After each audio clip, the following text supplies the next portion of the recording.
Matrix Reloaded is what awaits. I know. That's the thing, is those sequels, and even though I don't like the sequels, I admire what they were trying to do with them, because, yeah, at the end of the first movie, it's like, he's the one. And then the sequels are kind of trying to deconstruct that. It's like, oh no, you're a part of the Matrix, and we've rebooted you 7 times or something like that. We keep going through the same thing over and over. Star Wars, Jay. Luke Skywalker is Neo at the end of A New Hope. Sentinels. How long? 5, maybe 6 minutes. Death Star will be in range in 5 minutes. What is he doing? He's beginning to believe. Luke, you switched off your targeting computer. What's wrong? Nothing. I'm all right. Because he is the one with the magic power who is able to shoot the proton torpedo into the hole and blow up the Death Star when everyone else failed. Oh yeah. Then he gets a fucking gold ribbon, a gold medal on a ribbon. So does Han Solo. Chewbacca doesn't. Luckily, they fixed that with Rise of Skywalker. Oh, thank God. Oh, that is metal. Oh, Thank God. Oh, that is metal. Oh, Thank God. Oh, that is metal.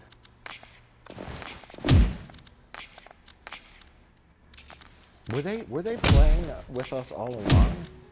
Because that Agent Smith fight is almost like a joke in itself. It's like, well, there's one Agent Smith, now there's 100. Where it's like, in retrospect, now I want to go back and rewatch them and see, based on this new movie, see if I have a different reaction to those. I have a feeling they're trying to create like art or a really deep, complex lore. They were, yeah, that was the goal. And they on, weren't giving an audience what it wanted, which they wanted more cool action and you know, they wanted the same movie again, and they tried to do something different. I don't think it's successful, but like I said, I kind of admire the attempt to do something different, even though I don't really like the sequels. Well, I think too is the audience wanted by the end of the third one, in typical movie narrative fashion, they wanted the humans to win in the end. You want the humans to defeat the robots, which is virtually impossible. Mm-hmm. And the Wachowskis look at it from a perspective of, this is just a mindfuck computer program that resets it. They're more in the technological element, and then people weren't happy with the ending because it wasn't. It ends with the Oracle sitting on a park bench with is it? The little girl who shows up in this new one, too. Yes. And they look looking at the sun, or the rainbow, or whatever. She's like, the Matrix has reset itself. Yeah. And then there's that confusing scene. I think this is where I get very confused. When Neo meets the architect. In the second one? In the second one. There goes some of my answers you will understand, and some of them you will not. And the architect, explains everything. And that Neo's been there like 38 times before. Yeah. They have all the TVs with all the different Neos. And it's like, Neo is a human being? He's a little human being. And then how long has this been going on for? And all those Neos, like how many times has the Matrix reset? And as a human being, has he aged? Did he keep getting put back in the pod and getting out? And I didn't understand that. And this, it seems to ignore that part and kind of jump from Matrix 1 to Resurrections, where Neo got put, after he sacrificed himself and laying there like Jesus with the eyes gouged out, and they consume him, and then there's some kind of storyline about how Neil Patrick Harris resurrects Trinity. He rebuilds her body so she comes back alive. Same with Neo. They fix his eyes. Yes. They fix his brain. They get everything back to what you want.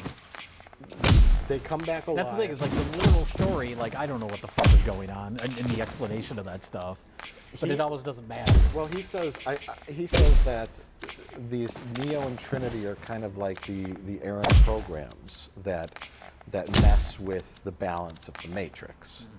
And keeping them alive was important, but keeping them subdued and in the Matrix was even more important. Yeah. And they couldn't be close together because they're too powerful close together. It's some kind of computer thing where it's there are two programs that when they work together, they can cause catastrophic failure to the Matrix. So they kept them in pods, like kind of separated, and that was like the best outcome. And I don't know why he resurrected them. Because an audience wants more? I don't know. If you're talking about the actual story reason, I don't have any idea. Yeah, well, there's some kind of there's a new version of the Matrix, right? Yeah.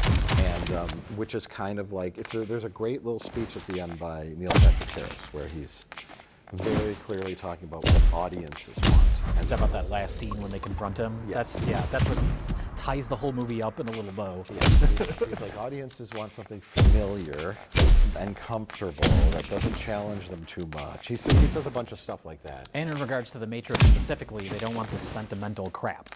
Go for it. Remake it. Knock yourselves out. But here's the thing. The sheeple aren't going anywhere. They like my world. They don't want this sentimentality. They don't want freedom or empowerment. They want to be controlled. They crave the comfort of certainty. Because now it's a love story. It's Neo and Trinity together. And they're going to make this magical world with rainbows and shit. He's like, they don't want that. They want the same shit they've seen a million times before. Right. They want the Matrix 1 again. It's very cynical. It's very meta. That's fine. It's schlock. It made me laugh many times, but not in a way where it was bad. I mean, the movie looks cheap. Yeah. The action fight scenes aren't that great. Blah, blah, blah. The action's the worst. That's the thing too. Is like, it's a Matrix movie, so even if you're gonna do this like meta stuff, like the action should be decent. And none of the I did like the part when they call them bots are like throwing themselves out of windows. Yeah. Oh yeah. That was the one fun part. But other than that, I know they didn't have the same like choreography crew that did the original 3 movies. I was surprised. I think it's the highest budget movie of the 4. Resurrecting you both was crazy expensive. Which really surprised me. I could forgive the cheapness if it was like, they did it for a lower budget because they didn't have high expectations for how well a new Matrix movie would do. But it's pretty expensive. I want to say it's like close to $200 million. So it does look cheap for that, just visually. Again, it's one of those things where it's like they did kind of everything right. I mean, Keanu he's almost 60. Yeah. And he's not going to be fighting like he was when he was 30, which is just a law of nature. And you don't want a bad stunt double. And Carrie-Anne Moss, of course, is older as well. But, and so they have a couple of Trinity does her signature leg kick and a couple of punches, but then Neo fights, but then he's mostly doing is like, I'm gonna stop. He does this so many times. He's got force power. But he can't fly anymore. He's got to save his energy for those John Wick movies. That's where he really exudes himself. Which, by the way, another kind of meta thing. In this new version of the Matrix, he's the video game designer. Carrie-Anne Moss is like a wife with 2 kids. Her husband, who's named Chad, which that alone is funny, because Chad is like the alpha. The actor playing Chad was his stunt double in the original movies, Keanu's stunt double, and the director of the John Wick movies, I guess. So it's like there's another meta thing, because it's like, in this world, she's with him, and he's, in reality, Keanu's stunt double. That's interesting. I didn't know that. I thought that was interesting. But I'm sorry. I'm a geek. I hated it at first. I was very concerned at first with those cringy video game guys. Oh, yeah. And I don't. But once you realize what they're kind of critiquing, then it works. Yeah, it just felt out of place. Yeah. Such a very original movies were just so cool.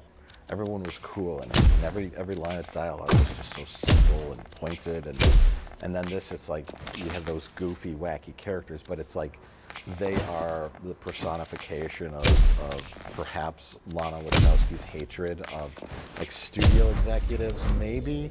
This is all. And the college guys that you were talking about in the opening, they're like, bullet time, cool. Yeah, right, they're the audience. What do people want to see? We want to see bullet time. Yeah. And what do we know about the Matrix and all that kind of stuff? And it's like, I'm sure she's had numerous conversations with higher-ups who talk like that. Oh, yeah. And they even name drop Warner Brothers at one point. Yeah, their parent company, Warner Brothers, wants to make a sequel, and that's why this is a Joe Dante film. It's genius in many ways, but on the opposite end of that, they find a balance in creating new lore for the Matrix movies that the real Matrix fans might like. Maybe. That's the stuff I was bored by. When I say the middle of the movie was boring, when they go to, not Zion, whatever, Ion, or whatever the new one's called, IO or something. And we have boring scenes with Jada Pinkett, and I guess it's kind of interesting, the idea that the machines and the humans are sort of coexisting or something. I don't know. Well, there's a cutesy little robot, and that feels like a nod to studio notes. Like, right. We're gonna have a cutesy version of something from the original movie. I don't know. When the robotic winged bird shows up, I felt like I was watching an episode of Rick and Morty. It got so silly, and I'm like, what is that? And then when they had the Sentinels come in, I'm like, oh, they reprogrammed Sentinels to work for them. You know, what movie did that? Oh, that was Rogue One. Remember Rogue One? Oh, vaguely.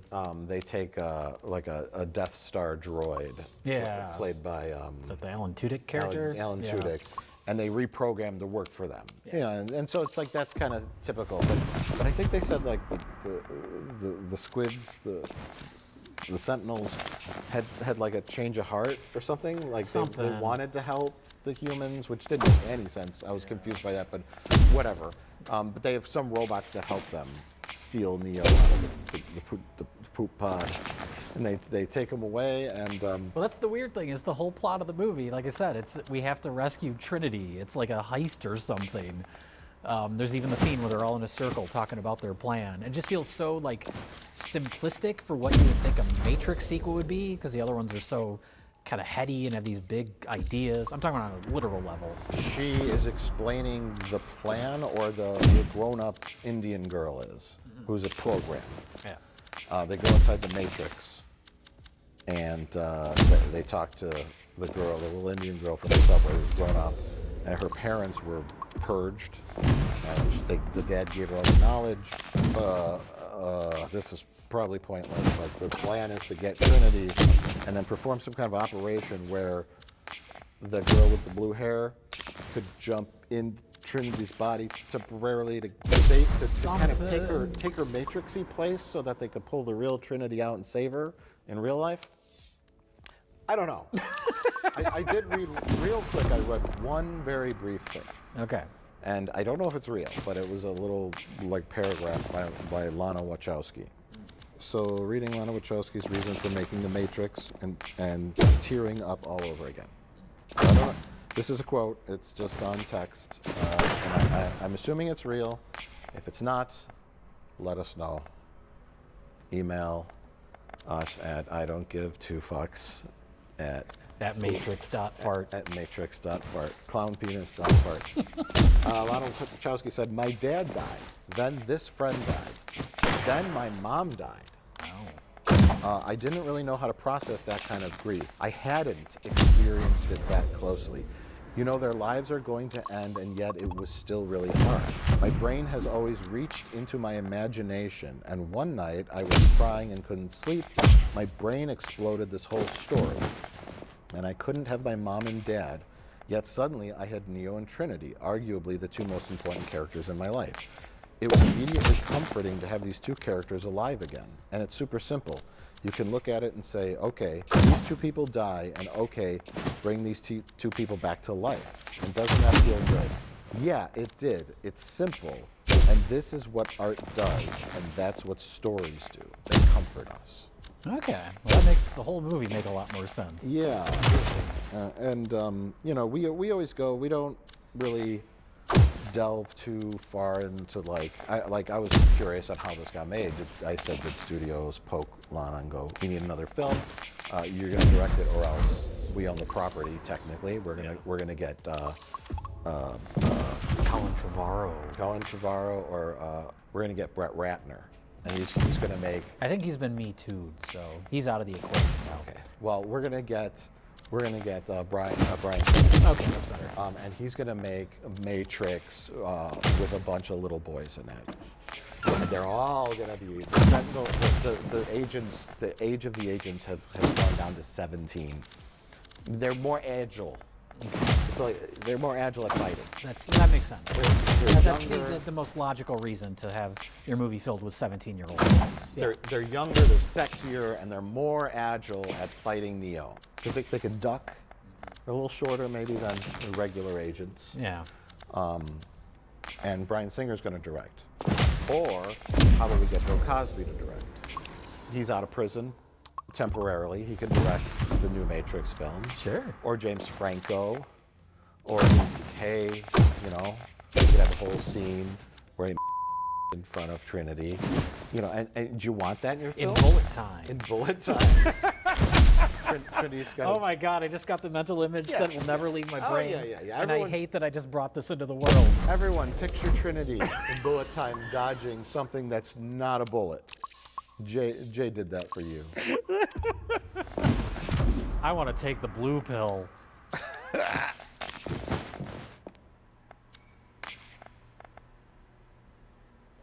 It's interesting because it is, like you said, Reboot would have been a great one. Because they are going back to the beginning. It's not like something as like Jurassic Park, like Jurassic World, where it's like, okay, here we go. Why is everything the same? In the computer programming logic of it all, it makes more sense as a remake or reboot. Yeah. As reboot means starting up your computer again, and that's perfect. It's perfect. And so when the program is rebooted, there are all these different little visual things. Like there's the shot underneath the helicopter as it's firing its huge machine gun, and all the shells are raining down. There's so many like individual, like Neo waking up. It's like it's like calling back. Well, even the whole opening scene, which is almost identical to the opening of the original movie. Right. But then and you have what's her name, Bugs or something, her watching it. Bugs. And she starts to get like frustrated when things are slightly different. It's like, that's not how it's supposed to be. So deja vu, it's obviously all wrong. Why use old code to mirror something new? I don't know. Yeah. And again, like, that's the audience. Like, Yes. give us exactly what we want. Again, we know what the audience thinks it wants, and we're going to give you the exact same shit. And that's what this movie is making fun of. Yeah. I wish they pushed it further. That's my only problem, is the middle of the movie I think is kind of boring. And then New Morpheus, which I suppose you could say that's like a nod to just casting a younger actor for a reboot, like to bring in the younger audience or something. Yeah. But he has some line about nostalgia too, when they're in the theater that's literally projecting the first movie. Right. Nothing comforts anxiety like little nostalgia. And then you get to those action scenes. A couple new things they introduced: the swarm. Instead of moving agents around within people, they just activate all the people in the Matrix. Yeah. They turn into like zombies. I think they call them bots, don't they? I think they